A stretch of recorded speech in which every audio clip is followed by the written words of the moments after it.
Good morning, dear students. I am Kiran Srivastava, and today I am here with a very important topic, inductive effect.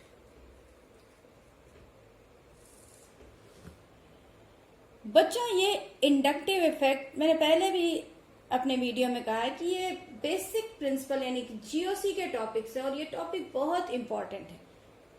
पूरी organic chemistry में ये spread है। बहुत सारे reactions के direction, compounds की properties ये डिसाइड करता है। तो चलिए इंडक्टिव इफेक्ट पढ़ने से पहले कुछ बेसिक चीजें इसके बारे में समझ लेते हैं। चलिए हमने एक कंपाउंड लिया HCl। बच्चों, आप जानते हो कि Cl की इलेक्ट्रोनेगेटिविटी हाइड्रोजन से ज्यादा है, तो ये मोर इलेक्ट्रोनेगेटिव एटम इस शेयर्ड पेयर इलेक्ट्रॉन को अपनी ओर अट्रैक्ट करता है, जिससे कि उस पर पार्शियल नेगेटिव, जिसे हम कहते हैं डेल्टा नेगेटिव, और इस पर क्या चार्ज आता है, डेल्टा पॉजिटिव चार्ज आता है। तो इस तरह से अब ये बन गया एक पोलर बॉन्ड और एक ये पोलर मॉलिक्यूल बन गया।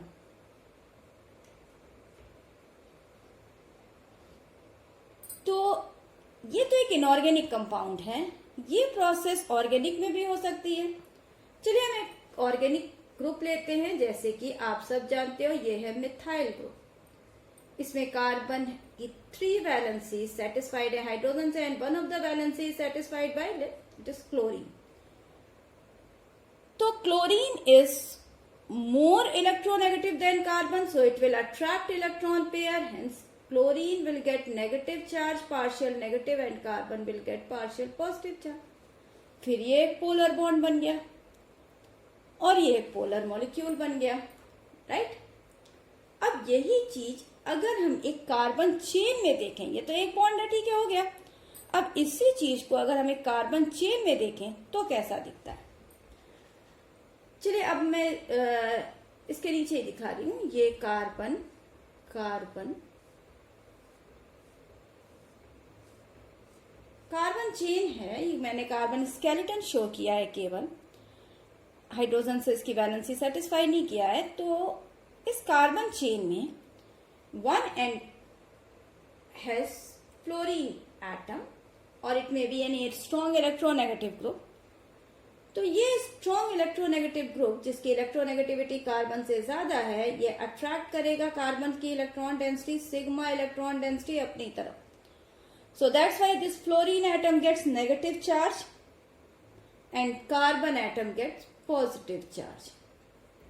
Delta negative, delta positive charge. अब ये जो नेगेटिव चार्ज आया तो ठीक है, लेकिन इस पॉजिटिव के बाद क्या होगा बच्चों। पॉजिटिव चार्ज आते ही किसी भी एटम की इलेक्ट्रोनेगेटिविटी बढ़ जाती है। तो बढ़ने से क्या हो गया, किससे बढ़ गई, जितनी इसकी खुद की थी उससे इंक्रीज कर गई, साथ में इस नेबर कार्बन से भी बढ़ गई। तो ये इसकी सिग्मा इलेक्ट्रॉन डेंसिटी को अपनी ओर अट्रैक्ट करेगा। अट्रैक्ट करने से इस पर भी थोड़ा पॉजिटिव चार्ज आएगा। चलिए हम इन कार्बन को नंबर कर देते हैं। तो ये 1 कार्बन है, ये 2 कार्बन है, ये 3, ये 4। अगर हम नेमिंग के हिसाब से करें तो ये अल्फा कार्बन होगा, ये बीटा, गामा, डेल्टा, पेंटा, ऐसे चलता रहेगा। इस पर आया हुआ पॉजिटिव चार्ज हम इसको del 1 प्लस पॉजिटिव कह सकते हैं, इसको del 2 प्लस पॉजिटिव चार्ज कह सकते हैं। अब ये पॉजिटिव कार्बन इससे ज्यादा इलेक्ट्रोनेगेटिव है, तो ये इसकी इलेक्ट्रॉन डेंसिटी अपनी ओर अट्रैक्ट करा। लेकिन एक बात यहां पर जानना बहुत जरूरी है कि क्या सबकी इलेक्ट्रोनेगेटिविटी बराबर है। नहीं, ऐसा नहीं है। फ्लोरीन से डायरेक्टली अटैच ये जो अल्फा कार्बन है, इसकी इलेक्ट्रोनेगेटिविटी सबसे ज्यादा होगी, क्योंकि ये स्ट्रॉन्ग इलेक्ट्रोनेगेटिव एटम मैक्सिमम इसके इलेक्ट्रॉन पेयर अपनी ओर अट्रैक्ट कर रहा है, तो जिसके कारण सबसे ज्यादा इलेक्ट्रोनेगेटिविटी इसकी बढ़ेगी। अब अपनी इलेक्ट्रोनेगेटिविटी से और इसकी इलेक्ट्रोनेगेटिविटी के डिफरेंस के बेसिस पर इसने अट्रैक्ट किया, ठीक है, अट्रैक्ट किया। तो इस सेकंड कार्बन, जिसको कि बीटा कार्बन कहते हैं, इसकी भी इलेक्ट्रोनेगेटिविटी कुछ इंक्रीज करेगी, लेकिन वो इलेक्ट्रोनेगेटिविटी अल्फा से कम ही होगी। अब ये बीटा कार्बन अब किससे अट्रैक्ट करेगा, गामा कार्बन से। This is third carbon, we call it as gamma carbon. अब गामा कार्बन से जितनी इलेक्ट्रॉन की शिफ्टिंग होगी बीटा की ओर, वो अल्फा और बीटा से कम ही होगी. अब गामा कार्बन इस फोर्थ कार्बन से अट्रैक्ट करेगा, तो ये यहां पर आते आते इलेक्ट्रोनेगेटिविटी डिफरेंस और कम हो जाता है. तो शिफ्टिंग ऑफ इलेक्ट्रॉन डेंसिटी और थोड़ी कम हो जाती है. तो इस तरह से क्या समझ में आ रहा है? फ्लोरीन ने फर्स्ट कार्बन का इलेक्ट्रॉन अट्रैक्ट किया, उसकी इलेक्ट्रोनेगेटिविटी बढ़ी. उसने सेकंड का इलेक्ट्रॉन अट्रैक्ट किया, तो थोड़ी उसकी भी इलेक्ट्रोनेगेटिविटी बढ़ गई, क्योंकि उस पर भी पॉजिटिव चार्ज आ गया.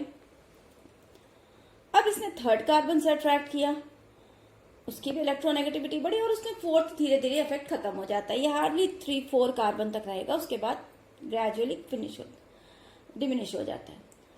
तो मैक्सिमम पॉजिटिव चार्ज किस पर आएगा बच्चों? अल्फा पर, कार्बन पर. उससे कम किस पर आएगा? बीटा कार्बन पर, गामा पर, फिर डेल्टा पर, और कम इसके बाद तो खत्म ही है. तो एक तरह से आप क्या देख रहे हो? यहां पर देख रहे हो ये पॉजिटिव चार्ज इस पर कंसंट्रेटेड है, लेकिन अगर ये कार्बन एक कार्बन चेन से जुड़ा है, तो उसके पॉजिटिव चार्ज की स्प्रेडिंग हो गई है.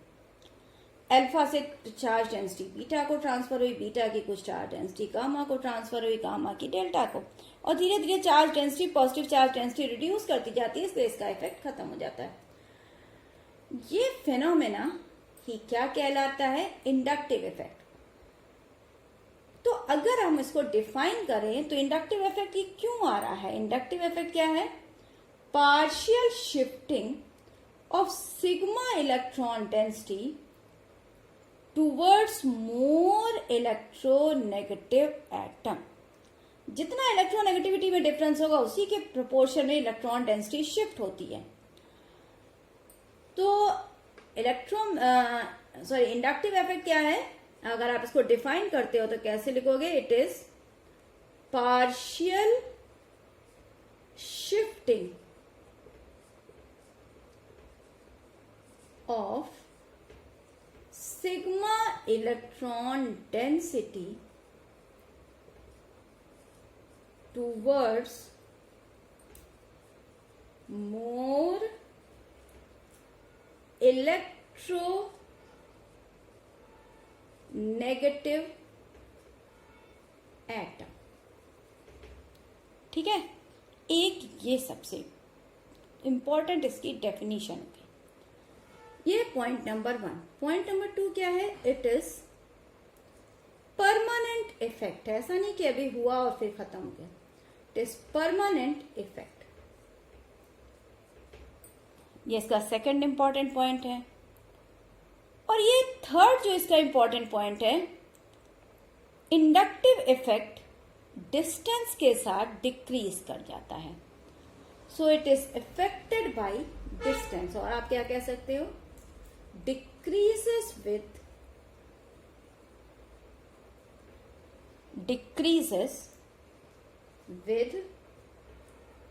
increase in distance. जैसे जैसे डिस्टेंस बढ़ती जाएगी, इसका प्रभाव कम हो जाएगा. तो ये मेन एक इंट्रोडक्शन है इंडक्टिव इफेक्ट का. किसी भी कार्बन चेन में अगर किसी एक एंड पर या कहीं भी बीच में भी लगा है, तो जहां से अटैच होगा वही कार्बन अल्फा कार्बन हो जाएगा. उस अल्फा कार्बन की इलेक्ट्रॉन डेंसिटी शिफ्ट हो जाएगी टूवर्ड्स मोर इलेक्ट्रोनेगेटिव एटम.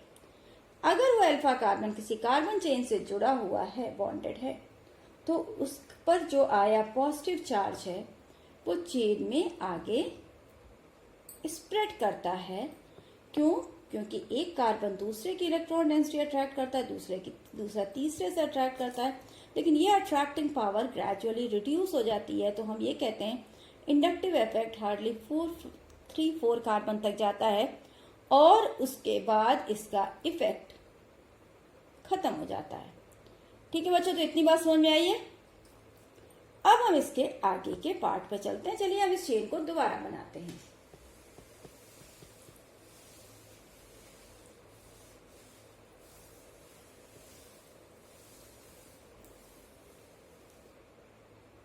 तो चलिए बच्चों, जैसा अभी हमने एक एग्जाम्पल लिया, जैसे CH3Cl लिया था. Cl पर नेगेटिव चार्ज और कार्बन पर पॉजिटिव चार्ज था। अभी हमने इसका एग्जाम्पल सीखा है। और क्या बताया था, क्लोरीन इलेक्ट्रॉन डेंसिटी अपनी ओर अट्रैक्ट कर रहा है, इस कारण से Cl पर नेगेटिव और कार्बन पर पॉजिटिव। तो एक तरह से आप ये समझो कि क्लोरीन कैसा हो गया, इलेक्ट्रॉन अट्रैक्टिंग ग्रुप। क्लोरीन कैसा हो गया, इलेक्ट्रॉन अट्रैक्टिंग, और जिससे अट्रैक्ट कर रहा है वो हो गया इलेक्ट्रॉन रिलीजिंग ग्रुप। समझ में आ रहा है? अगर हम इसी चीज को, जैसे हमने भी कार्बन चेन बनाई है, सी सी सी सी एफ, आपको पता है इस पर partial negative charge because it is attracting electron pair with more power. It is this carbon get positive charge. It is attracting electron density from second. This will attract from third. हम इसको number दे सकते हैं, del 1 positive, del 2 positive, del 3 positive, so और मैंने कहा इसके बाद कम खत्म ही हो जाता है, हार्डली 4 तक जाएगा. तो इसमें भी जो अट्रैक्ट कर रहा है वो क्या कहलाएगा, इलेक्ट्रॉन अट्रैक्टिंग ग्रुप. और जिससे अट्रैक्ट कर रहा है ये पूरी चेन क्या कहलाएगी, इलेक्ट्रॉन रिलीजिंग ग्रुप. इसको भी ग्रुप ऐसे लिखते हैं, इलेक्ट्रॉन रिलीजिंग ग्रुप.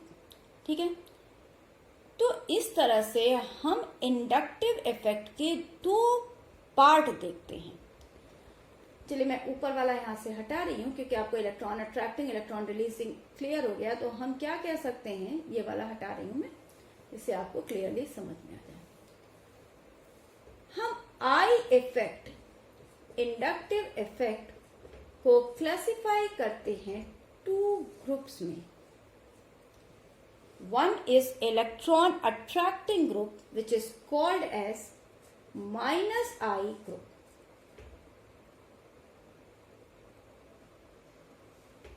और ग्रुप नहीं लिखेंगे यहाँ पर, minus I effect. And second is plus I effect. अब माइनस आई इफेक्ट और प्लस आई इफेक्ट क्या होता है, माइनस आई ग्रुप जो है वो माइनस आई इफेक्ट कॉज करते हैं. तो minus I effect is due to minus I group and plus I effect is due to plus I groups. चलिए मैं ग्रुप्स को शॉर्ट में लिख रही हूँ. इस तरह से इंडक्टिव इफेक्ट के हमने 2 पार्ट कर दिए हैं. इसको आप यहां से ऐसे देख सकते हो या इसको इधर से मैं और लंबा कर दूं इस तरह से. आई इफेक्ट के 2 पार्ट हैं, एक माइनस आई इफेक्ट, एक plus I effect. Minus I effect किसके कारण है, due to minus I group, जैसे ये वाला हो गया. और प्लस आई इफेक्ट किसके कारण है, plus I group. Minus I group को क्या बोलेंगे, इलेक्ट्रॉन अट्रैक्टिंग ग्रुप.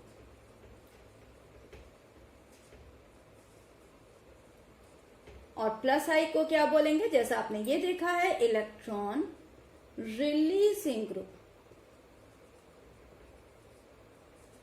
यानी मैं ऐसा भी लिख सकती थी कि इलेक्ट्रॉन अट्रैक्टिंग ग्रुप क्या कहलाते हैं, माइनस आई ग्रुप. ये माइनस आई इफेक्ट कॉज करते हैं और इन्हीं को इलेक्ट्रॉन अट्रैक्टिंग ग्रुप कहते हैं. समझ में आ रहा है? जितने भी इलेक्ट्रॉन अट्रैक्टिंग ग्रुप हैं वो माइनस आई इफेक्ट कॉज करते हैं. या आप कह सकते हो माइनस आई इफेक्ट किसके कारण हो सकता है, माइनस आई ग्रुप के कारण, और माइनस आई ग्रुप ही इलेक्ट्रॉन अट्रैक्टिंग ग्रुप कहलाते हैं. तो जितने भी इलेक्ट्रॉन अट्रैक्टिंग ग्रुप हैं वो माइनस आई ग्रुप हैं, जितने भी इलेक्ट्रॉन रिलीजिंग ग्रुप हैं वो क्या है, प्लस आई ग्रुप है. तो जो भी प्लस आई इफेक्ट है वो प्लस आई ग्रुप के कारण होता है और उसको क्या बोलेंगे, इलेक्ट्रॉन रिलीजिंग ग्रुप. इसको सीधा सीधा समझ लीजिए. वो लिखने में थोड़ा ऐसा हो गया रहा है, आपको लग रहा होगा. ये आई इफेक्ट के 2 पार्ट हो गए. एग्जाम्पल यहाँ पर है, एक इलेक्ट्रॉन अट्रैक्टिंग ग्रुप है. ये electron attracting group minus I effect cause करता है और ये इलेक्ट्रॉन रिलीजिंग ग्रुप है. तो अब इलेक्ट्रॉन अट्रैक्टिंग ग्रुप कौन से होते हैं या माइनस आई ग्रुप कहते हैं. माइनस वैसे तो विद रिस्पेक्ट टू होता है लेकिन हमारा एक स्टैंडर्ड वैल्यू कर दिया गया है.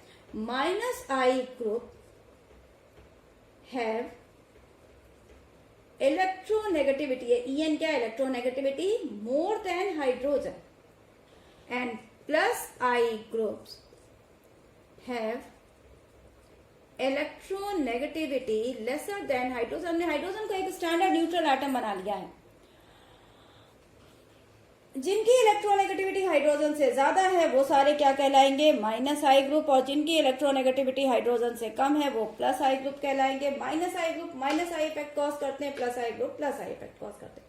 तो आप यहां से देख सकते हो, ये तो एग्जाम्पल है, ये इलेक्ट्रॉन रिलीजिंग अट्रैक्टिंग ग्रुप है, ये इलेक्ट्रॉन रिलीजिंग ग्रुप है। हमने इस एग्जाम्पल के साथ ही साथ इंडक्टिव इफेक्ट के दो पार्ट दिखाए, एक प्लस आई इफेक्ट, एक minus I effect. Minus I effect क्यों हो रहा है, due to minus I group. Plus I effect क्यों कॉज कर रहा है, due to plus I group.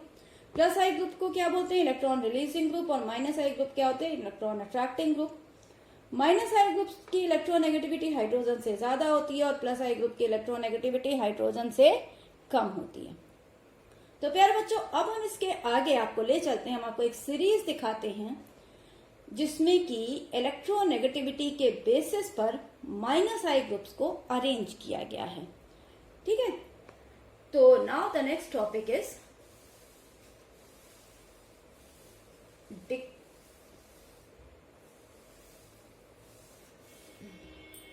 series of minus I groups.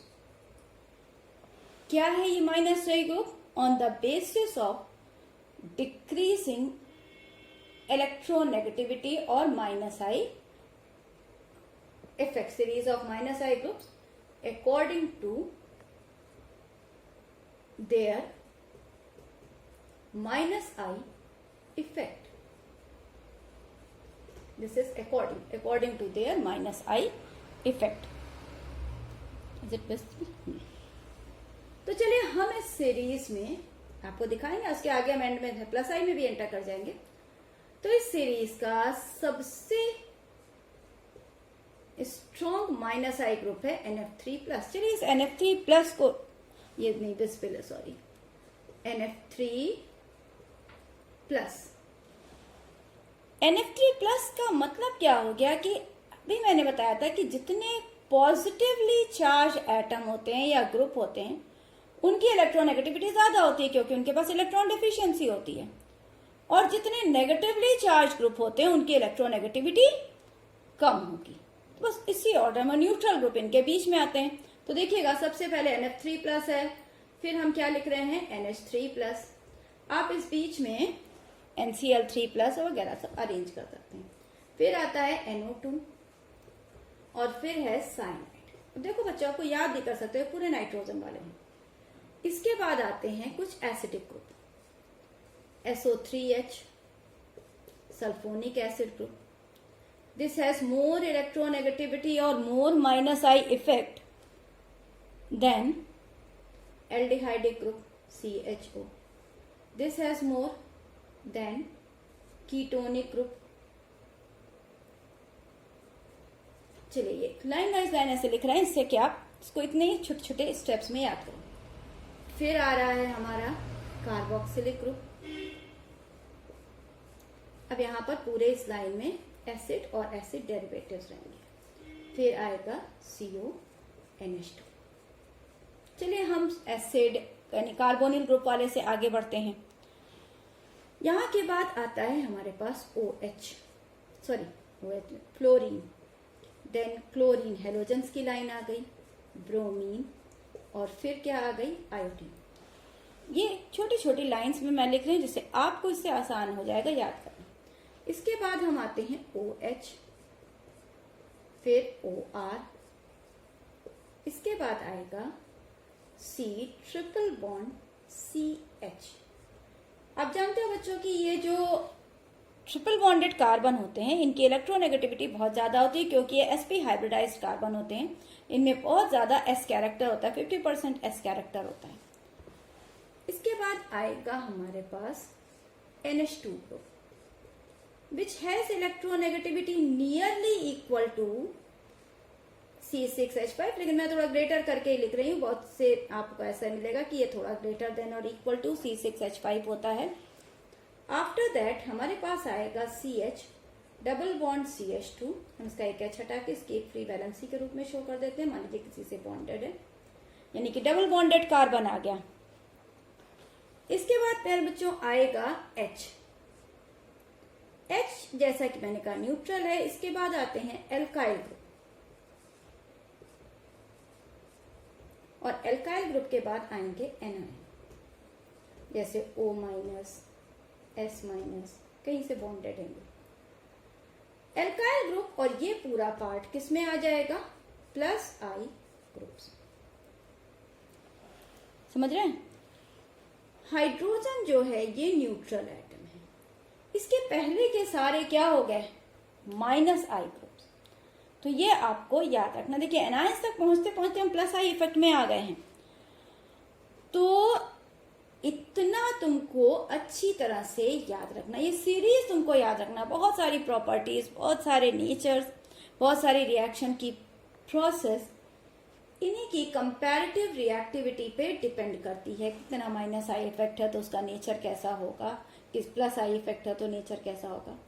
तो series of -I group according to their -I effect.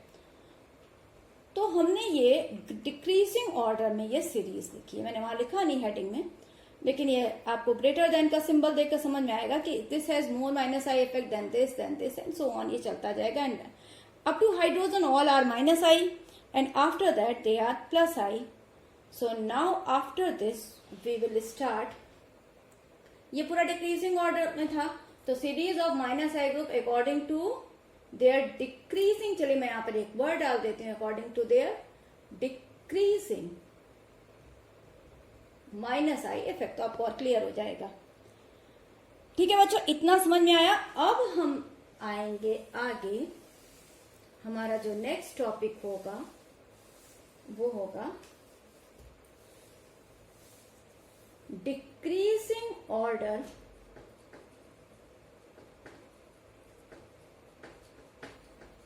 Of +I group, है ना, groups. तो इसके आगे हम जो है +I के बारे में पढ़ेंगे। ठीक, तो बच्चों ये हर CH3 ग्रुप जब एक +I इफेक्ट है कॉज करने वाली स्पीशीज बनती है, तो अब आप देखना मैं डिफरेंट एल्काइल ग्रुप लेकर चलती हूँ। This is a carbon, it has 4 valency, 3 of its valencies are satisfied by CH3 group.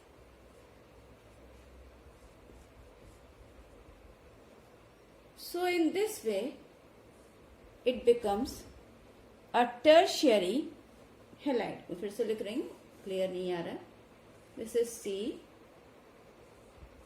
This is a carbon. Its 3 valencies are satisfied by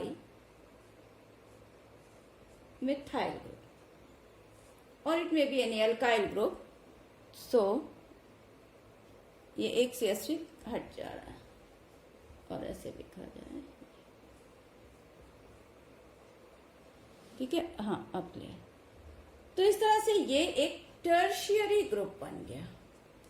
tertiary, अब वैसे तो उसको टर्शियरी ब्यूटाइल बोलेंगे, जनरल आप इसको टर्शियरी अल्काइल। जैसे मैंने कहा हर CH3 एक +I ग्रुप की तरह एक्ट करता है, तो ये 3 +I ग्रुप इस कार्बन को इलेक्ट्रॉन डेंसिटी ट्रांसफर करेंगे। तो ये कंबाइनली इस इलेक्ट्रॉन डेंसिटी को आगे पुश कर देता है। तो ये एक स्ट्रॉन्ग इलेक्ट्रॉन रिलीजिंग ग्रुप बन गया। किसके कंपैरिजन में? अगर हम एक दूसरा कार्बन लें जिसकी 2 वैलेंसी तो CH3 से सेटिस्फाइड हैं, लेकिन एक किससे सेटिस्फाइड है? H से। तो इसमें ये दो 3CH3 ग्रुप इलेक्ट्रॉन डेंसिटी आगे पुश करेंगे और ये कंबाइनली आगे देगा। तो ये बन गया सेकेंडरी, इसका नाम है सेकेंडरी प्रोपाइल। अब ये सेकेंडरी प्रोपाइल का +I इफेक्ट किससे ज्यादा होगा? एक ऐसे कार्बन से जिसके पास केवल एक CH3 है, and rest of its valencies are satisfied by H। और ये इलेक्ट्रॉन डेंसिटी को CH3 आगे कर रहा है और ये आगे भेज रहा है, तो ये बन गया प्राइमरी। और इस प्राइमरी का प्लस आई इफेक्ट ज्यादा होगा किससे? एक ऐसे कार्बन से जिसकी, या एक ऐसे ग्रुप से जिसकी सारी की सारी वैलेंसीज केवल किससे सेटिस्फाइड है? हाइड्रोजन से। तो इसे बोलोगे मिथाइल। यानी आप क्या कह सकते हो? Plus I effect of tertiary alkyl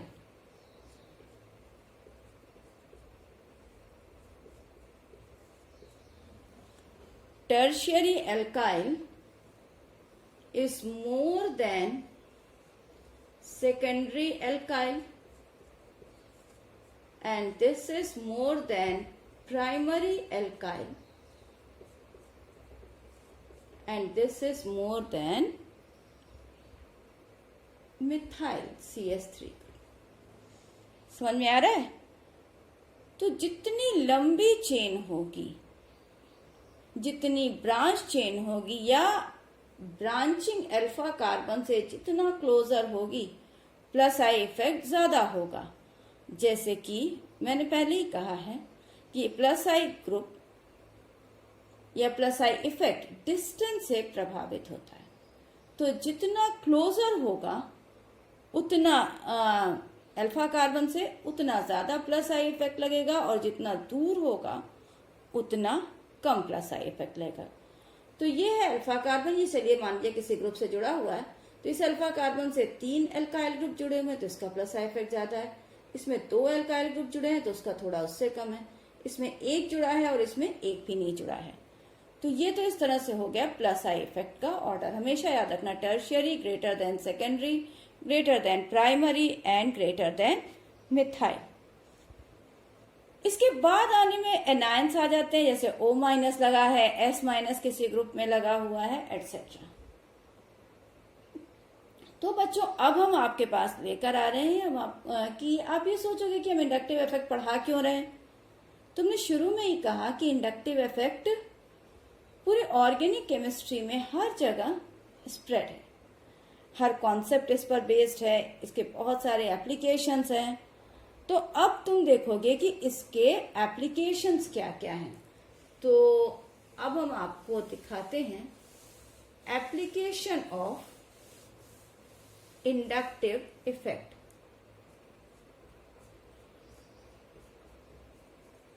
application of I effect. Application of I effect. तो इसमें 3 मेन हैं। पहला है एसिडिक नेचर, सेकंड है basic nature,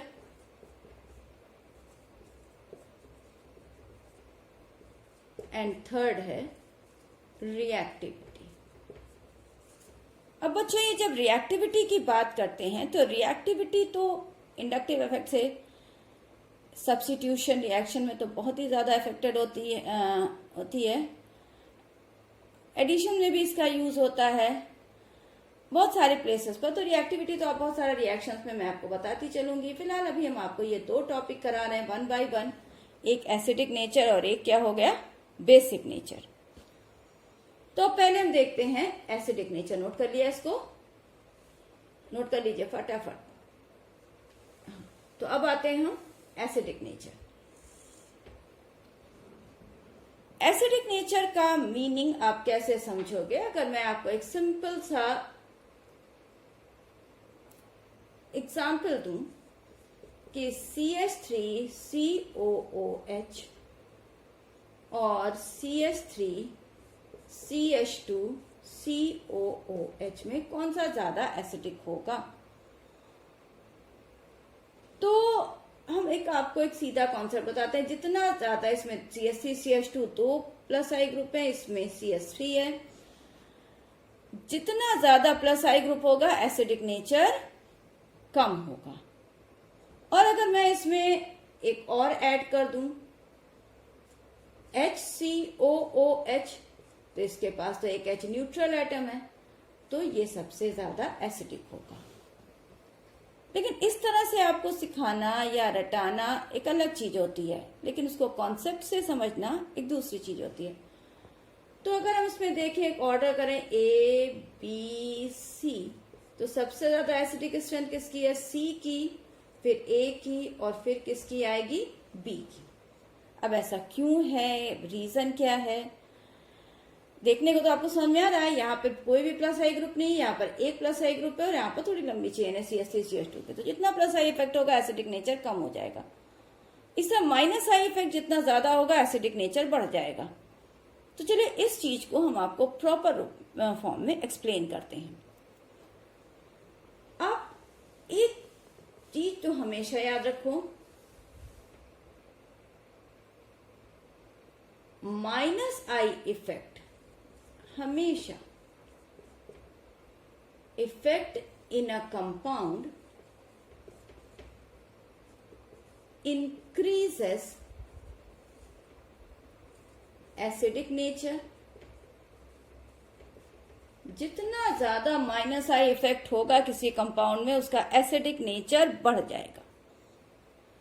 and plus I effect decreases acidic nature। अब बच्चों ऐसा क्यों है, इसका एक रीजन तो आप यहीं पर समझ सकते हो। Minus I effect electron attracting group है, तो वो उस कंपाउंड में इलेक्ट्रॉन डेफिशिएंसी क्रिएट करता है। जितने भी इलेक्ट्रॉन डेफिशिएंट स्पीशीज होती हैं वो एसिड होती हैं। Plus I effect electron density increase करता है, तो एसिडिक नेचर ऑटोमेटिकली रिड्यूस कर जाएगा। इस चीज को आप बेटर फॉर्म में कैसे समझोगे? चलिए अभी हम इस पार्ट को लेकर चलते हैं कि माइनस I effect in a compound increases it's acidic nature. तो एसिडिक नेचर का मेन पार्ट आप यहां पर देखो। एसिडिक नेचर समझोगे कैसे?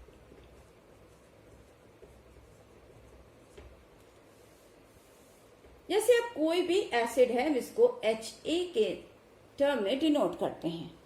यहां पर हम सारे आर्हीनियस एसिड्स की बात कर रहे हैं या ब्राउनस्टेड एसिड्स की बात कर रहे हैं। HA में अगर वाटर डालोगे या कोई भी प्रोटॉन एक्सेप्टर डालोगे तो वो एक H+ रिलीज करेगा, और क्या रिलीज करेगा? A-। अब अगर वाटर डाला तो H+ H3O+ के फॉर्म में होगा। कोई और बेस डालते हैं तो वो H+ का कैरियर होगा।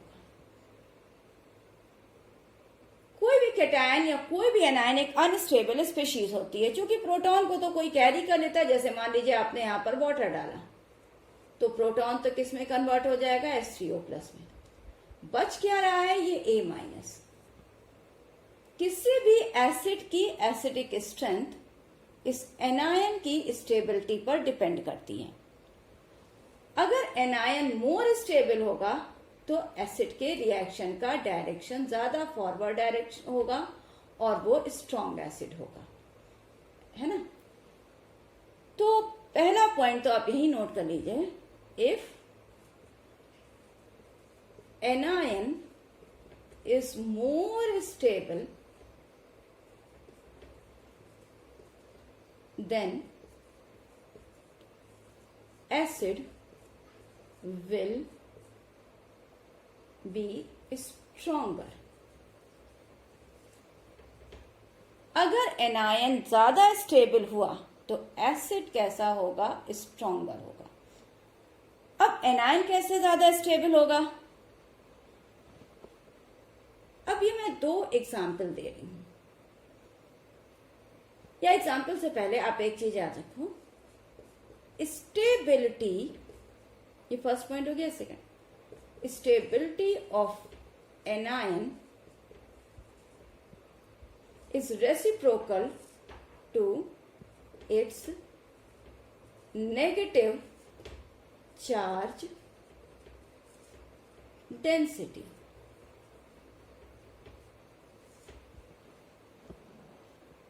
अगर नेगेटिव चार्ज डेंसिटी कम होगी तो एनायन की स्टेबिलिटी ज्यादा होगी। अब बच्चों एनायन नेगेटिव चार्ज डेंसिटी कम कैसे होगी? एनायन के पास तो नेगेटिव चार्ज है, तो अगर इस एनायन में कोई माइनस आई ग्रुप प्रेजेंट है तो वो इसके इलेक्ट्रॉन को अपनी ओर अट्रैक्ट करेगा और इसकी नेगेटिव चार्ज डेंसिटी को घटा देगा। आपको क्या देखना है? अगर नेगेटिव चार्ज डेंसिटी कम है तो एनायन की स्टेबिलिटी ज्यादा होगी, मैंने एक रिलेशन के फॉर्म में लिख दिया। तो negative presence of minus I group घटा देती है नेगेटिव चार्ज डेंसिटी को। तो थर्ड पॉइंट क्या है याद रखना? Presence of minus I group decreases negative charge density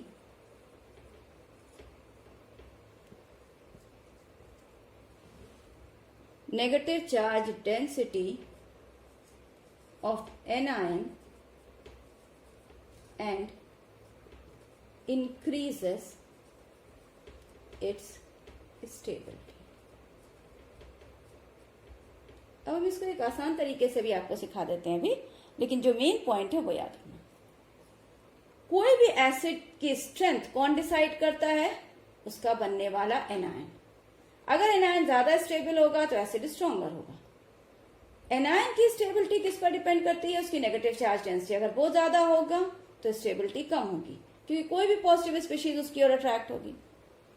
और अगर वो कम होगा तो इसकी स्टेबिलिटी ज्यादा, और ज्यादा हुआ तो स्टेबिलिटी कम। अब नेगेटिव चार्ज डेंसिटी को रिड्यूस करने वाला कौन ग्रुप है? माइनस आई ग्रुप।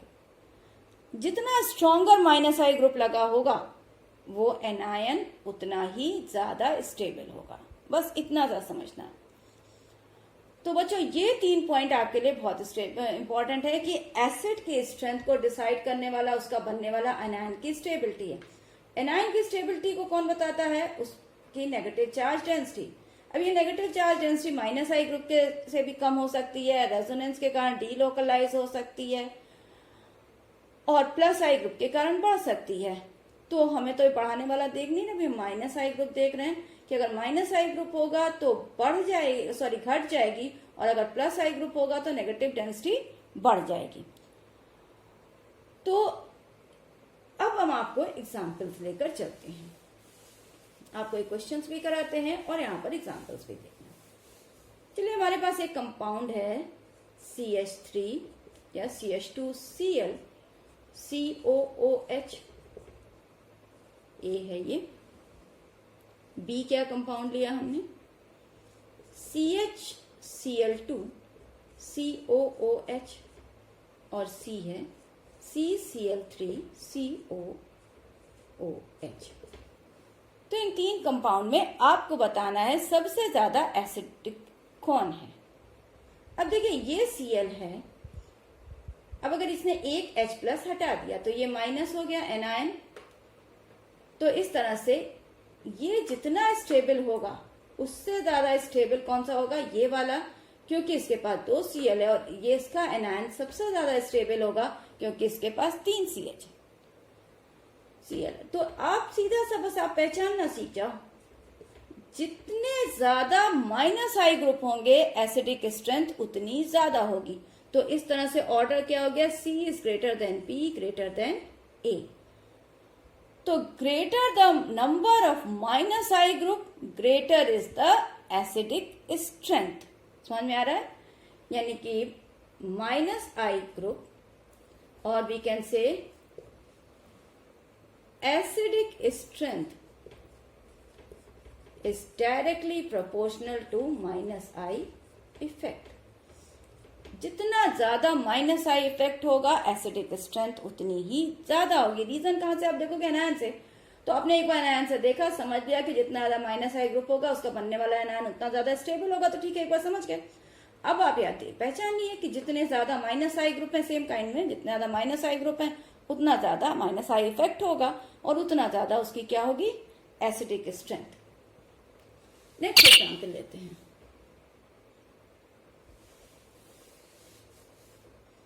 हमारे पास है एक CH2ClCOOH, CH2FCOOH and CH2NO2COOH।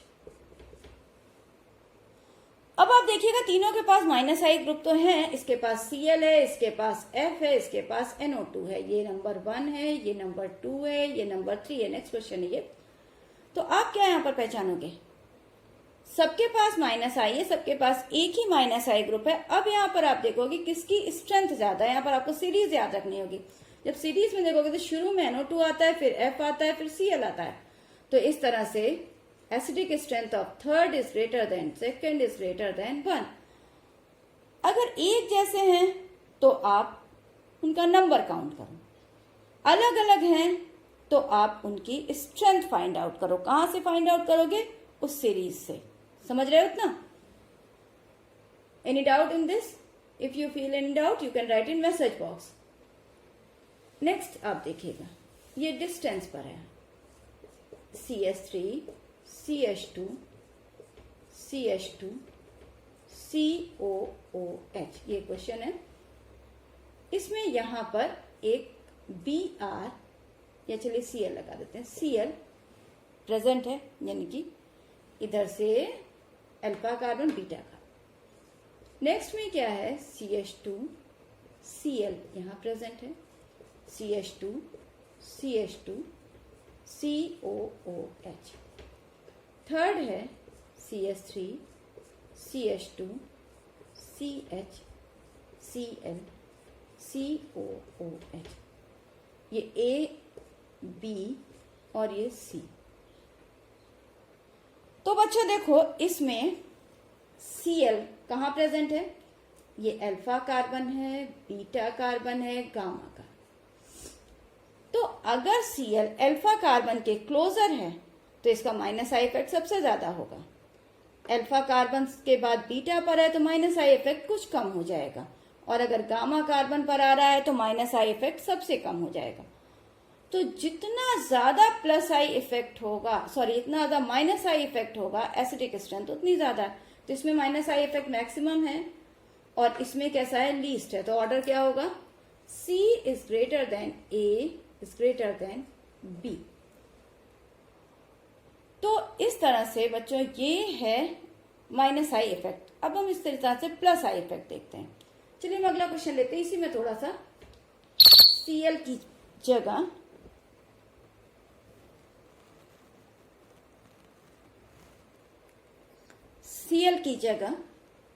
CH3 ले लेते हैं। एक CH3 यहां पर, एक CH3 यहां पर, एक CH3 यहां पर। अब ये प्लस आई इफेक्ट लगाएगा, तो सबसे ज्यादा प्लस आई इफेक्ट इसमें लगेगा क्योंकि CH3 एक प्लस आई ग्रुप हो गया। तो plus I group alpha carbon पर है, इसमें प्लस आई ग्रुप कहां है, गामा कार्बन पर है, तो इसमें plus I group beta carbon पर। अब C सबसे कम एसिडिक हो जाएगा क्योंकि जितना ज्यादा प्लस आई इफेक्ट होगा एसिडिक स्ट्रेंथ उतनी कम होगी। C से ज्यादा एसिडिक स्ट्रेंथ किसकी होगी, B की, और B से ज्यादा A की, और A से ज्यादा किसकी होगी, B की। तो सबसे ज्यादा एसिडिक स्ट्रेंथ किसकी है, B, उसके बाद आ रहा है A और उसके बाद आ रहा है C। ऑर्डर बिल्कुल रिवर्स हो गया, यानी